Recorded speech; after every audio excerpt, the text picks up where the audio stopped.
Good morning. Thank you for allowing me to come and preach to you this morning. So, a friend from London visited us in December. As I was in the driver's seat waiting to safely emerge from a T-junction, his voice from the passenger seat interrupted my concentration. "John, if you could only have one book from the Bible, which one would you choose?" No one had ever asked me that before, so as I entered the traffic, my mind was flooded by all the names of the Bible books, and I thought out aloud, it would have to be a gospel, as they record the life, death, and resurrection of Jesus, and have such a beautiful picture of him. I paused.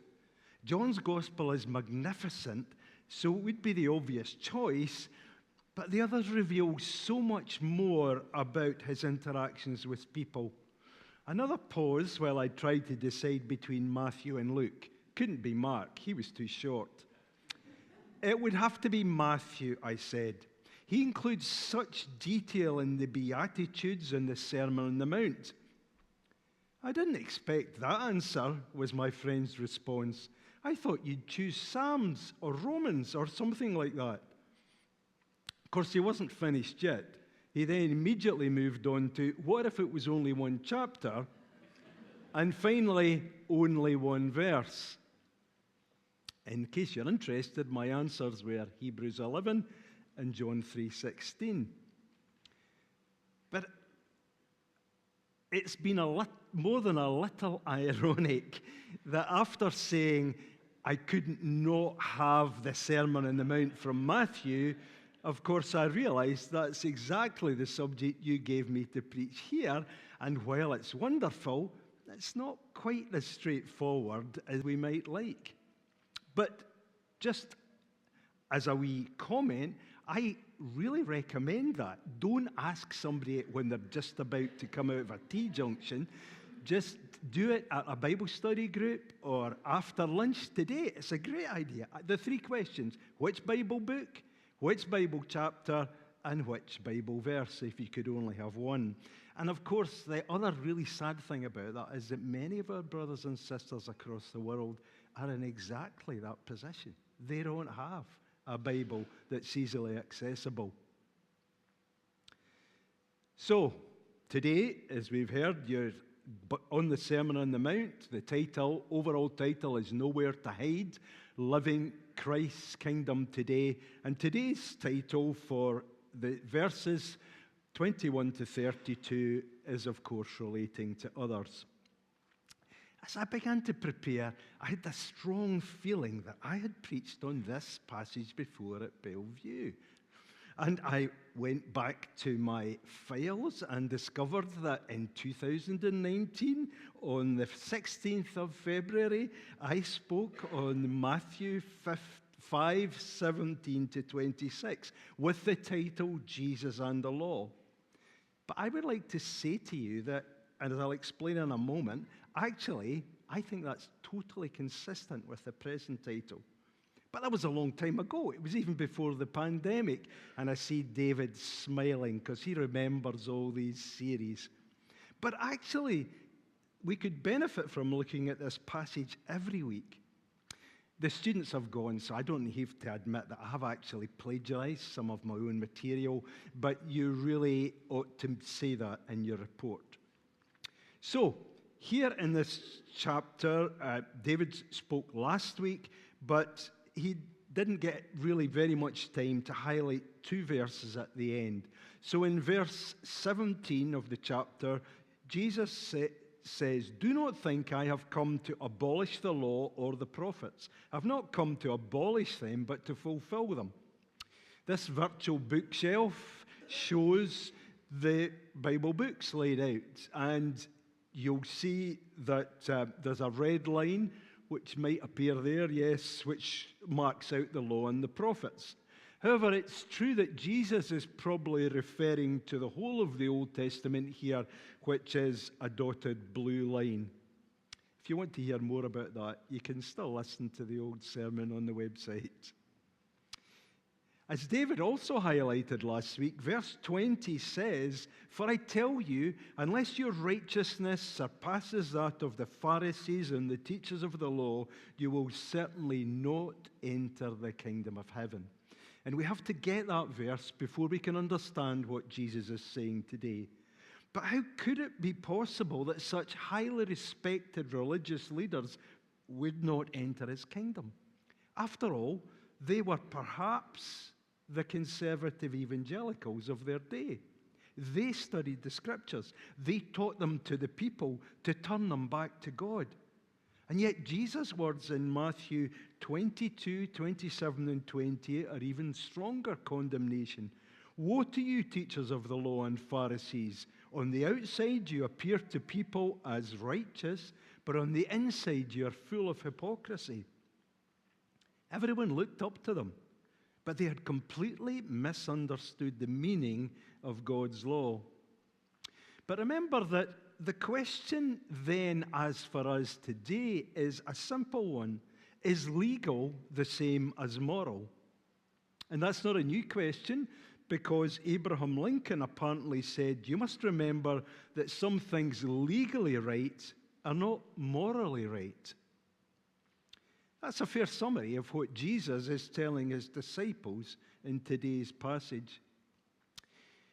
I've been really thinking a lot recently about this issue, and I've been realizing afresh that human life is fundamentally all about relationships, which is exactly what your today's title is saying in relating to others. But crucially, it's not only just relating to other human beings, it's first and foremost about relating to God. He is, or should be, the most significant other in each of our lives. Can I say that again? He is, or should be, the most significant other in each of our lives. When a Pharisee who is described as an expert in law asked Jesus, "Which is the greatest commandment?" Jesus replied, "Love the Lord your God with all your heart and with all your soul and with all your mind. This is the first and greatest commandment. And the second is like it. Love your neighbor as yourself." Jesus said all the law and the prophets hang on these two commandments. So Jesus is saying that God's law is all about relating to others.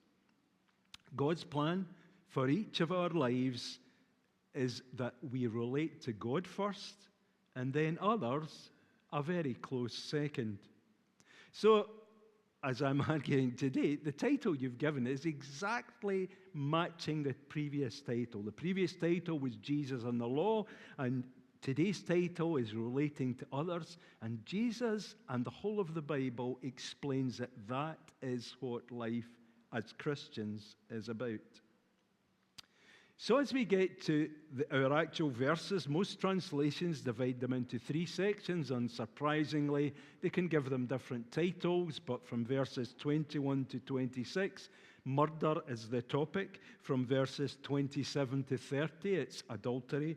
And verses 31 to 32, it's divorce. But actually, as I'll explain later, it's not really all about murder, and it's not really all about adultery, and it's not really all about divorce. It's about the crucial issue of, is legal the same as moral? Because in verse 21, as we heard read already, Jesus says, "You've heard that it was said to the people long ago, you shall not commit murder. You shall not murder, and anyone who murders will be subject to judgment." By saying it was said, you have heard, or it was said, he's reminding the people what they have been taught. It's not the exact words of God's law, although in the case of murder, it's pretty close. But when Jesus says, "I tell you," he's not about to change the law, because as we saw in verse 17, he promised not to do that.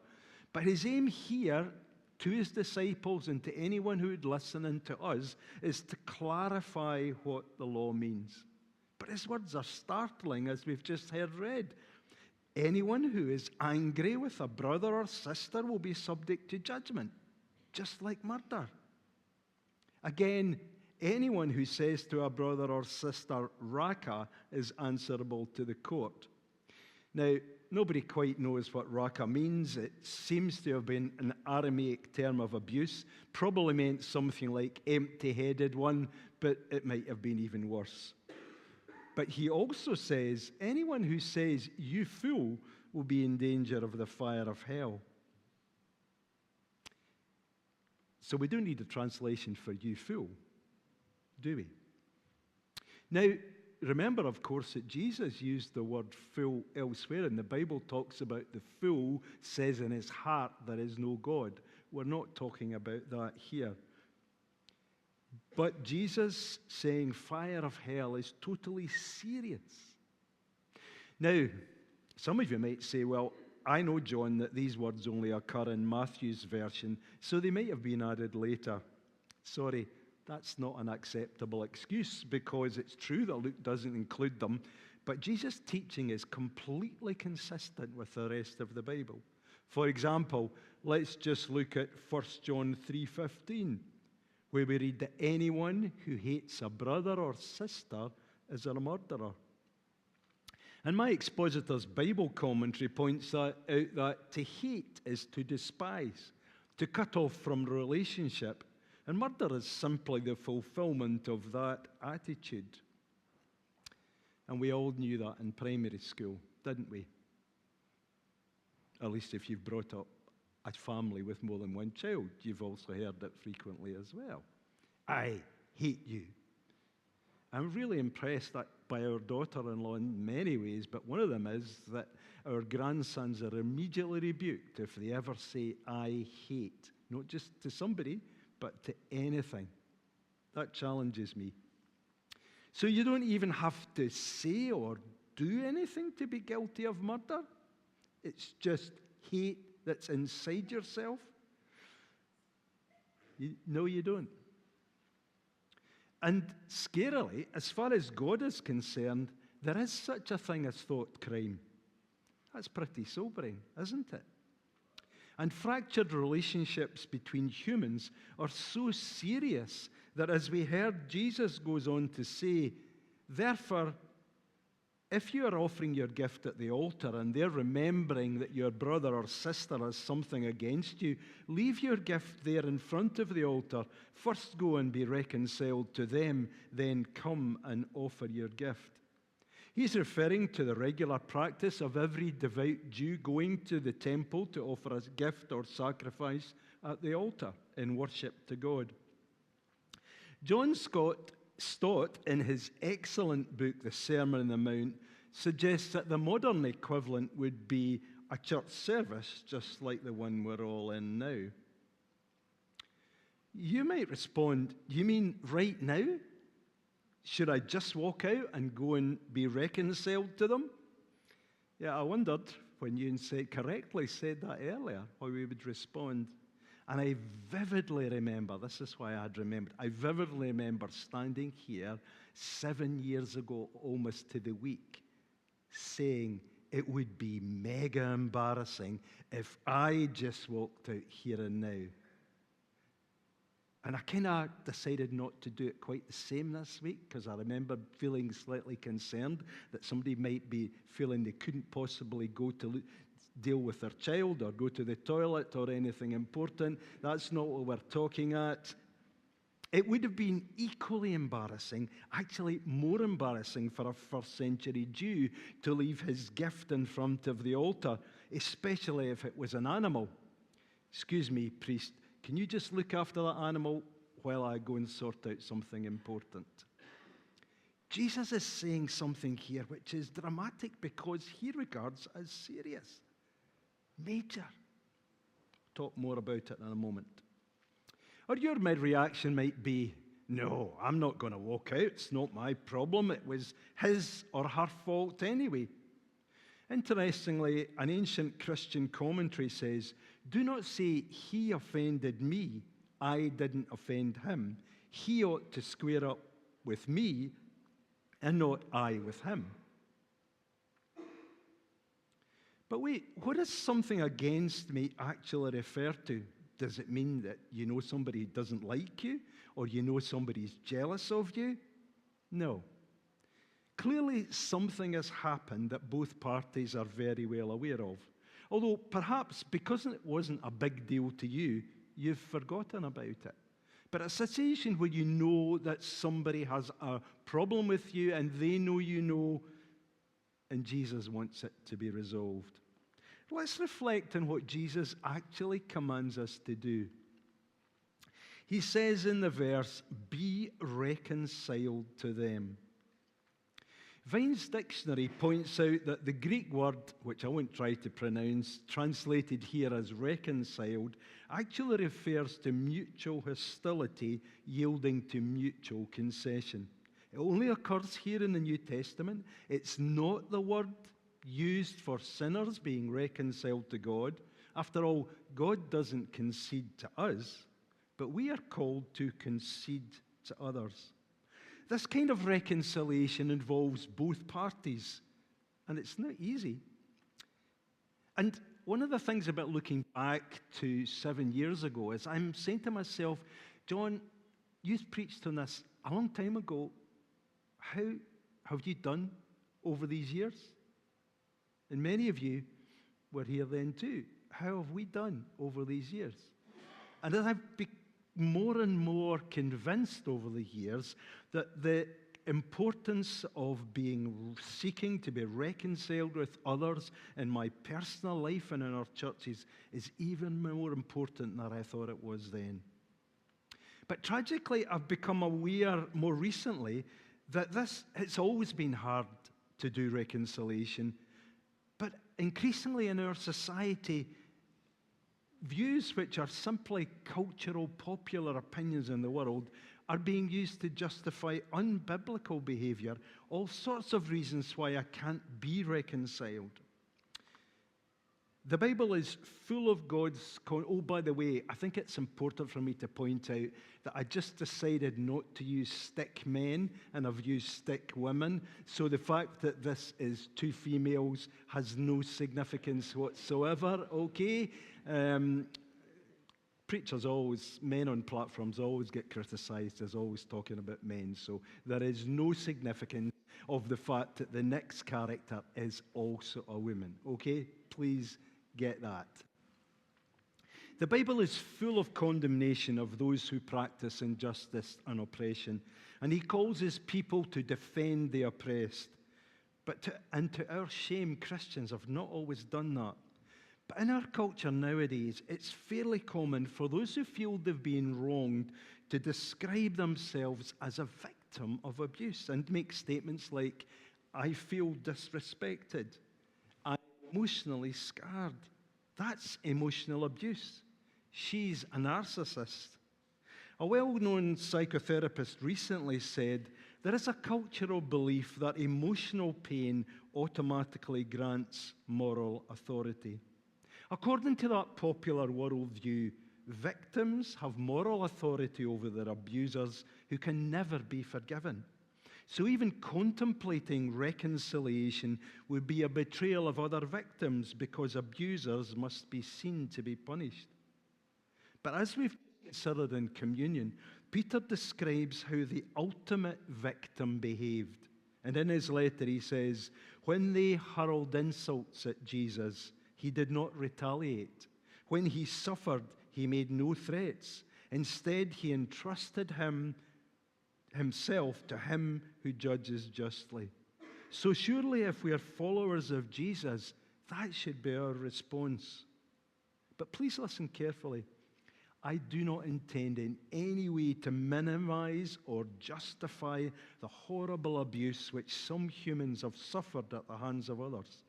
Nor am I suggesting in any way that churches should fail to deal with genuine abuse, as has shamefully happened in the past. God abhors all such sin even more than we do. And as the righteous judge, God will certainly punish the perpetrators. However, we must be careful to follow biblical principles as we try to deal with reconciliation, not the opinions in the popular media. Because reconciliation, Jesus teaches, is so crucial that it cannot wait. It cannot wait, says Jesus.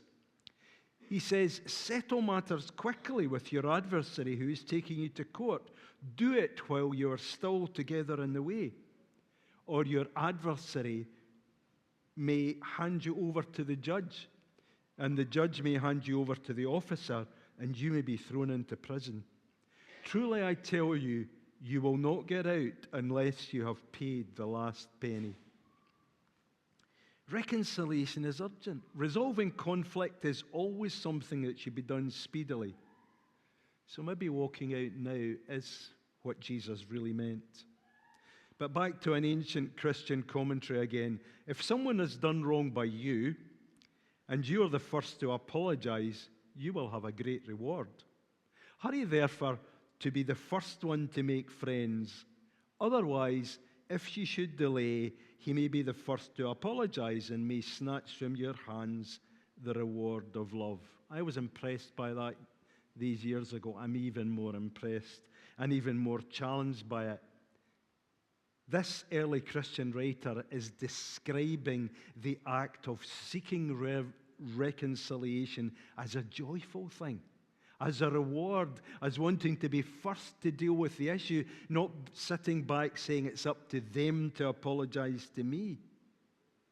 He says, otherwise, if you should delay, he may be the first to apologize and may snatch from your hands the reward of love.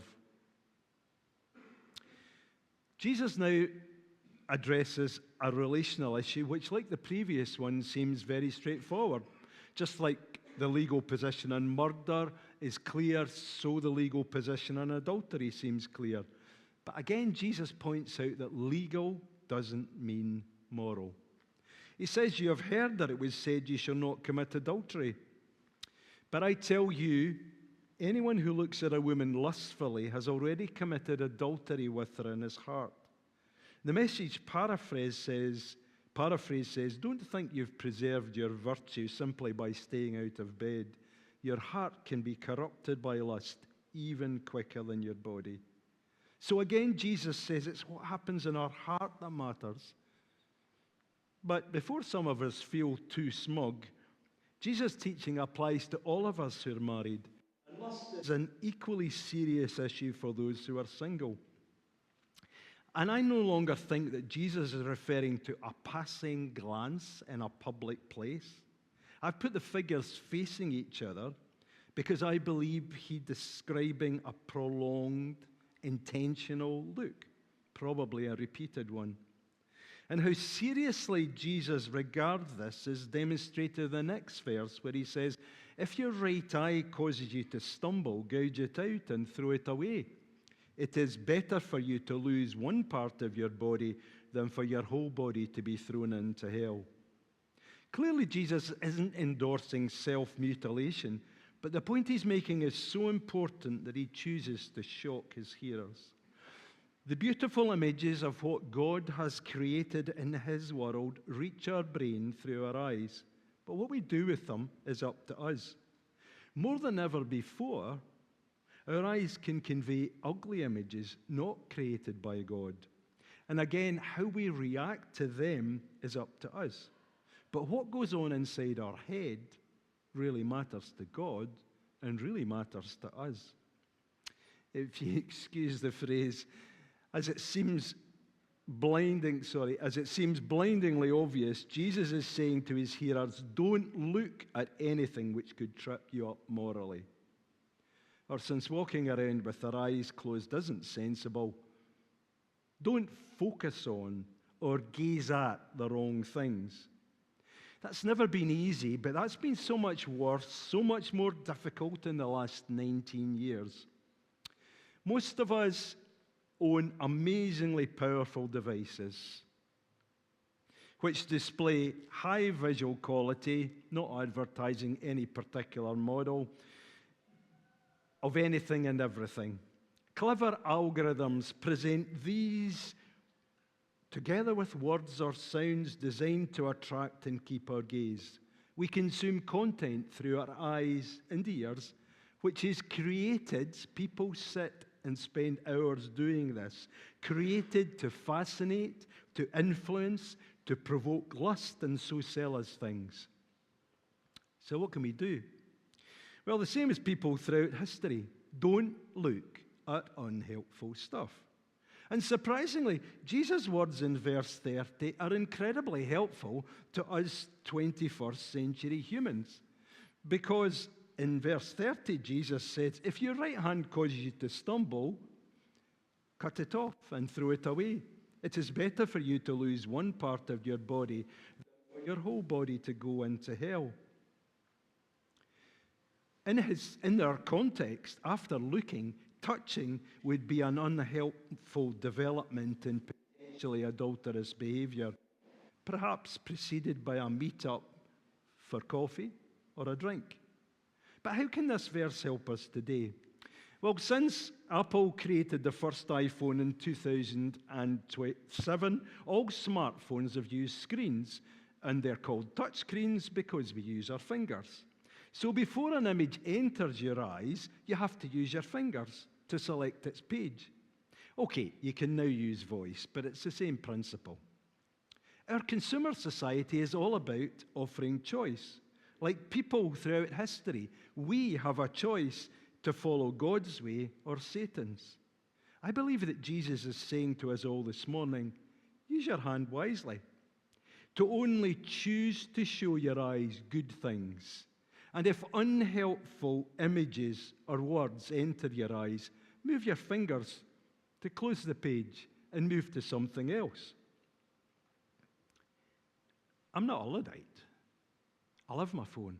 Wonderful technology. Spent most of my career developing computers involved in these things. I have 15 Bible translations, at least 10 commentaries, and dozens of books. I don't need to haul a cart after me. I don't need to be online to read any version of the Bible I want or to read any commentary. And I don't need to have a caravan with all the books. It's wonderful. I can get messages from my Christian brothers and sisters. I can communicate with my family. I can find out what the weather is. I find out when the next bus is coming. Great stuff. But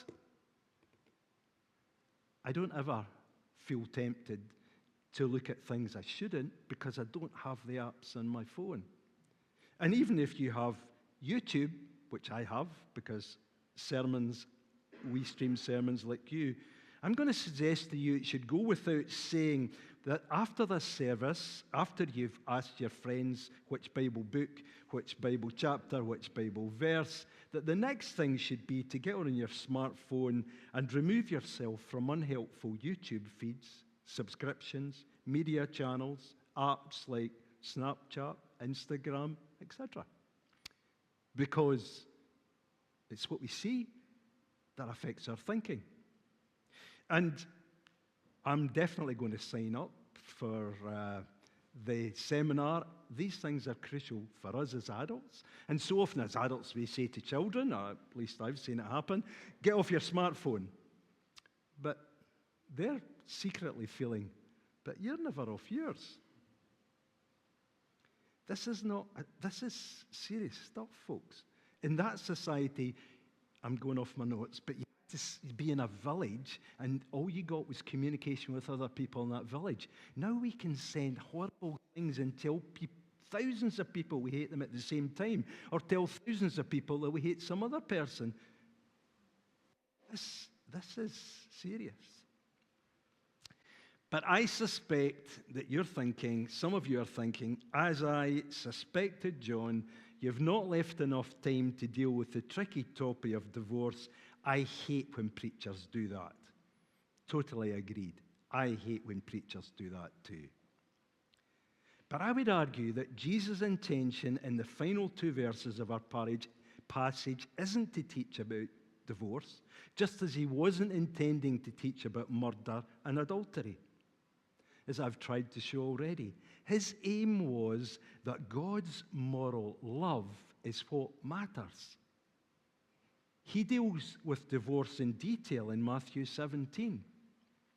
But in this passage, he says what he's doing here is addressing the way in which Pharisees and the other religious leaders of the day were justifying easy divorce. Their interpretation of Old Testament law was that as long as you gave your wife a certificate of divorce, you could legally get rid of her and replace her by someone else. At least one rabbinic school argued that burning your dinner was a sufficiently serious offense to justify divorcing her.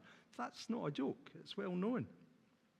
And so what Jesus is saying here is he says, I tell you that anyone who divorces his wife except for sexual immorality makes her the victim of adultery, and anyone who marries a divorced woman commits adultery.